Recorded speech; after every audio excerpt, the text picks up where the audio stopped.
we can teach drafting operations in a controlled environment without the stress of a fire going on, which then creates better pump engineers when we're on scene.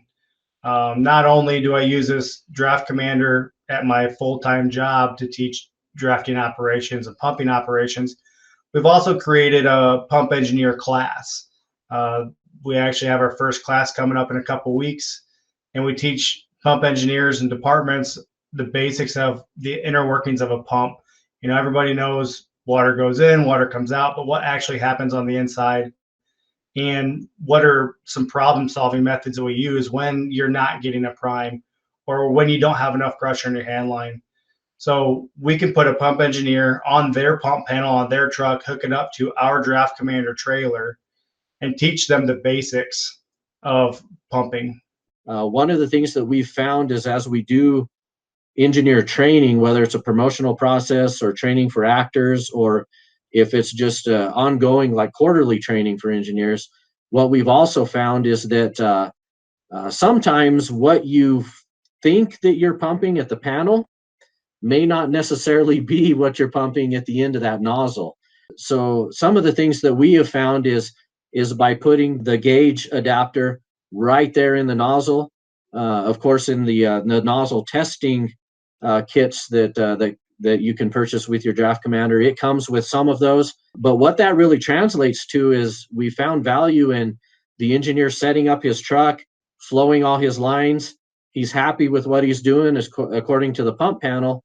Let's go look at those gauges now on the nozzle side and see if you're actually pumping what you think you're pumping.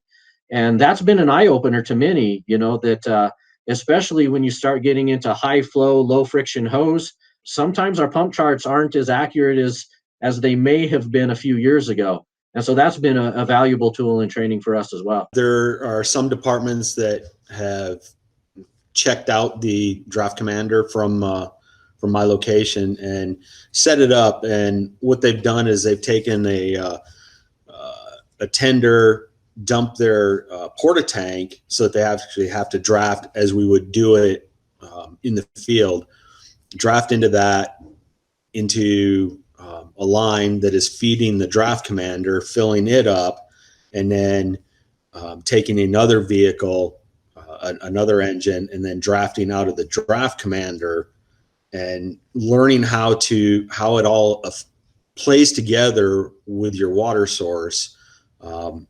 And then, of course, the engineering aspect of utilizing the draft commander for flow back into it.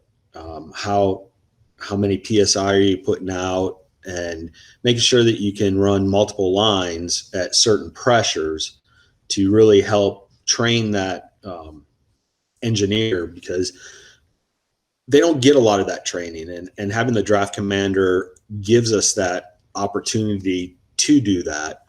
And seeing it coming out of a porta tank going into the draft commander is just another tool that, you know, the draft commander obviously is not there on the fire.